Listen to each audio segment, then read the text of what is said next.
What's up everybody, I'm Trainer Zenjamin and you're gonna hit subscribe for the Pokédex review covering every evolution line in the National Pokédex. Today we're looking at Snorlax, which evolves from Munchlax with high friendship. I always thought Snorlax looked a lot like Totoro from Studio Ghibli, but the real inspiration is even funnier.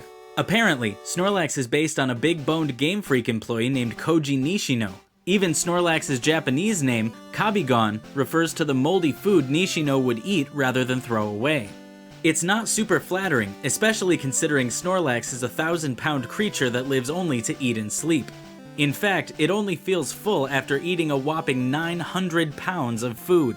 And it gets worse. Snorlax is often found sleeping in inconvenient places, such as blocking pathways, and the only way to wake it up is with a special instrument called a Pokeflute. I guess that's a subtle way to talk shit about your coworker. Design a 1,000-pound monster after them. For such a large Pokemon, the shiny form changes only a little, showing a bit more blue.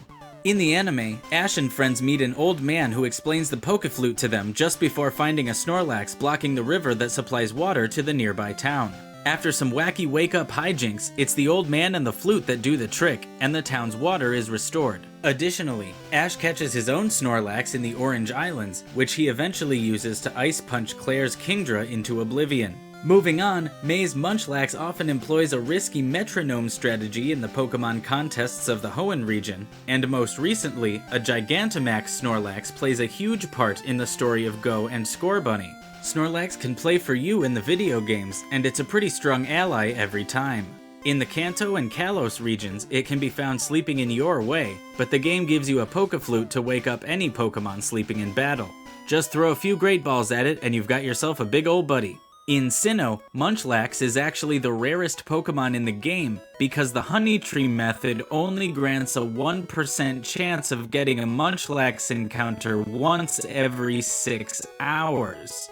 Not worth it, fam. In Galar, Snorlax can be found sleeping by the Monostoke riverbank, hanging out by a bridge in case it feels like blocking my way again. In a competitive setting, Snorlax's massive HP stat is a valuable asset, allowing it to tear through pretty much anything with a combination of Body Slam and Leftovers. Not to mention Snorlax's trio of ability options. Thick Fat defends against ice and fire attacks, Gluttony helps make better use of berries, and Immunity prevents poisoning, which is one of the only strategies your opponent has to break your big boy. Just keep an eye out for powerful fighting types like Lucario.